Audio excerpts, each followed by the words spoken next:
ताप दूर करबो शीतल बंसी बटे, कबे हम कुंजे बैठबो वैष्णव निकटे।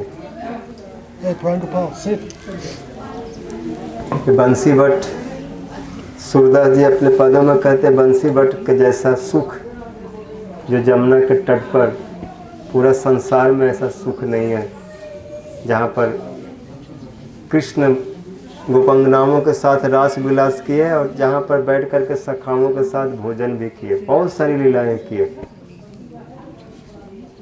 इसलिए बहुत सुंदर स्थान है,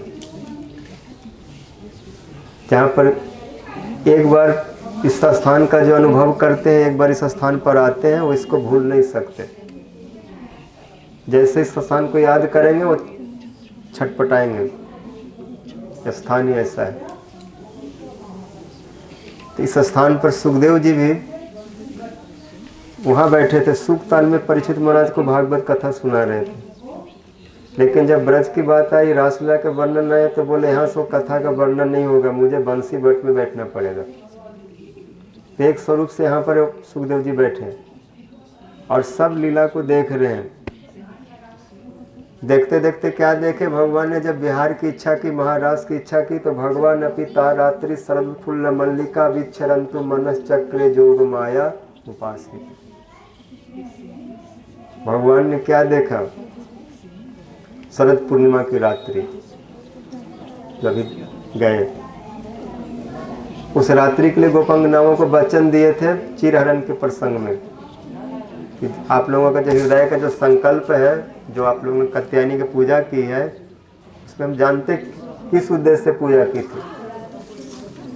उन्होंने कहा था कि नंद गोप सुतम देवी पति में कुरुते नमः, नंद नंदन हमारे प्रियतम हो, किसी भावना से कात्यायनी के स्मरण किए कि अब जोग माया है, अब अघटन घटन शक्ति है, हम तो ग्वारनी है, गोपी है, हमारे पास इतना साधन भजन नहीं है, लेकिन आप कृपा कर दो तो बिना साधन भी सब कुछ हो जाता है।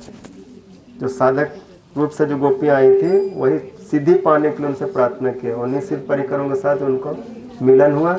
और जिस दिन इस सब ललिता विशाखा राधा रानी सब आए हैं, उस दिन कृष्ण ने उन सबको वचन दिया कि आप लोगों के संकल्प को जानता हूँ और वह मैं पूर्ण करूँगा। संकल्प विदितो साधु भक्ति नाम मदर चनम।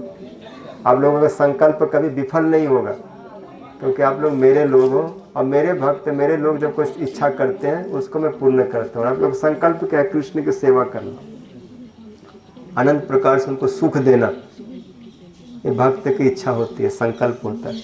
इसलिए उनको ग्रहण करने के लिए कृष्ण यहाँ पर उपस्थित हुए, रात्रि में उपस्थित हुई और जोग माया ने उस रात्रि को ब्रह्म रात्रि के रूप में परिणत कर दी।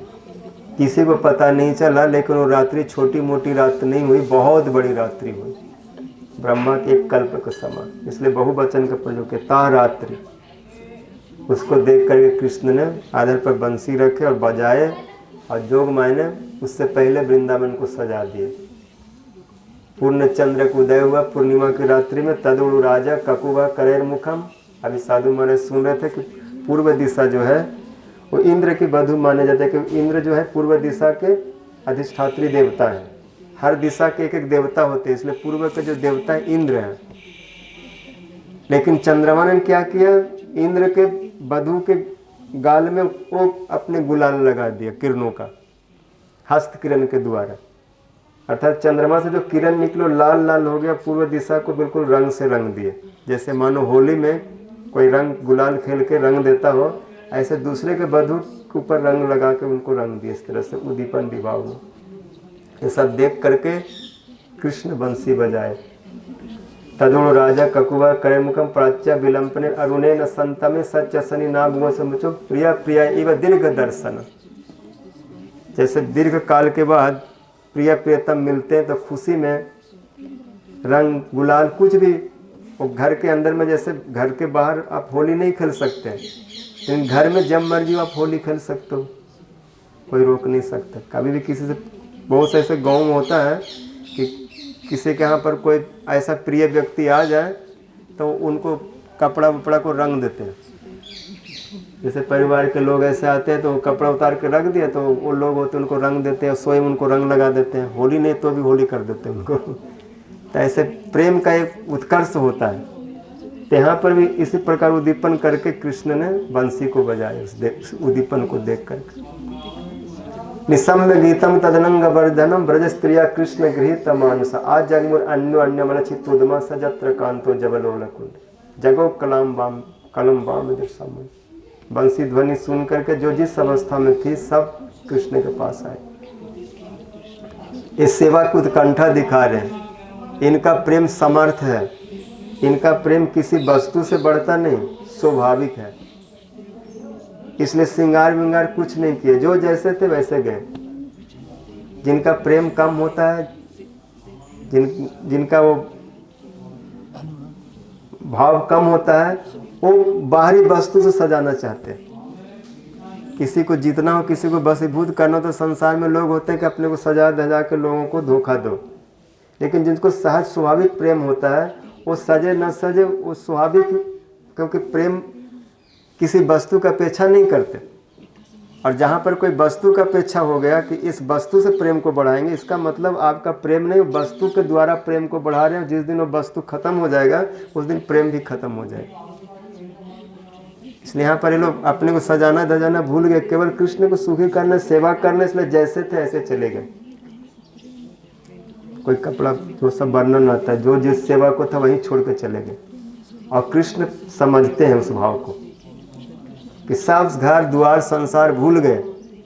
हम लोगों का प्रेम ऐसा नहीं होता। अगर वृंदावन आना भी होता है कार्तिक में महीना के लिए, तो 6 महीना पहले से व्यवस्था करते हैं। सब एक कर लूँगा, वो कर लूँगा, सब। अगर सब काम हो गया तब वृंदावन आएंगे, अगर कुछ रह गया तो टिकट कैंसिल, क्योंकि काम पूरा नहीं हुआ, इसलिए कौन जाएगा।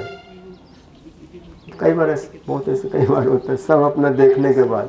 लेकिन जिनको सच में कृष्ण से प्रीति हो, वो करोड़ों काम छोड़ के चला जाएगा। जाने दो काम को, चूल्हे में काम कर भी लेंगे तो उससे क्या हमारा उद्धार थोड़ी हो जाएगा, और हमको डुबा ही देगा। क्योंकि जितना लाभ, जितना संसार के वस्तु मिलेगा ना, उतना लोभ बढ़ते रहता है और उतना ही भजन छूटता है। चलो ले हरि हरि बोल।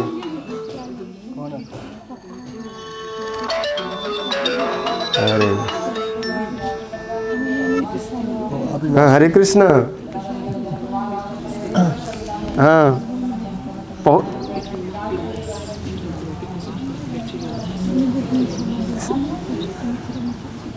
सब ठीक है। चलो चलो ठीक है, ठीक ठीक ठीक है। हरे कृष्ण, हरे। ठीक है, बाद में बात करूँगा, हम दूसरे दर्शन में हैं अभी। ठीक, तो क्या बोल रहे थे? हजार काम छोड़ करके, लेकिन हरि कथा नहीं छोड़। 100 काम छोड़ कर स्नान करो, और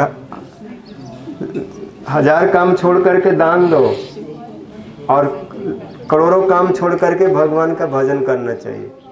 सतम विहाय भोक्तव्यम सहस्रम आसनम आचरेत कोटिम त्यक्त्वा सतम विहाय दातव्य सहस्रम आसनम आचरेत लक्षम विहाय भोक्तव्य कोटिम त्यक्त्वा हरिम स्मरेत। 100 काम छोड़ करके स्नान करो, और 1000 काम छोड़ करके भोजन करो, 1,00,000 काम छोड़ करके दान दो, करोड़ों काम छोड़ करके भजन करो। मतलब भजन में जितना छूट जाए। इसलिए गोपी लोग उस प्रेम को दिखलाए, सब कुछ छोड़ करके कृष्ण के चरणों में आए। किस लिए? केवल कृष्ण को सुख देने के लिए। लेकिन कृष्ण को इतना मिल गया, करोड़ों गोपी, और सब कृष्ण को सुखी करना चाहते हैं, तो सुख को ग्रहण करने में ये हो गए, चक्कर आने लगा। क्यों आ गई, क्या बात है, सब घर में जाओ, घर में काम करो, दूध निकालो, मक्खन करो, एक करो, छाछ निकालो। और देखने वृंदावन आए गए तो कोई बात नहीं, देखना हो गया, चले जाओ, लौट जाओ, देखो कितना सुंदर है। एक बार मुंह से तो बोल दिया लौट जाओ, और गोपी लोग थोड़ा मुंह ऐसे कर दिया, ठीक है, थोड़ा दिखाए कि जैसे बोल रहे ऐसे करो।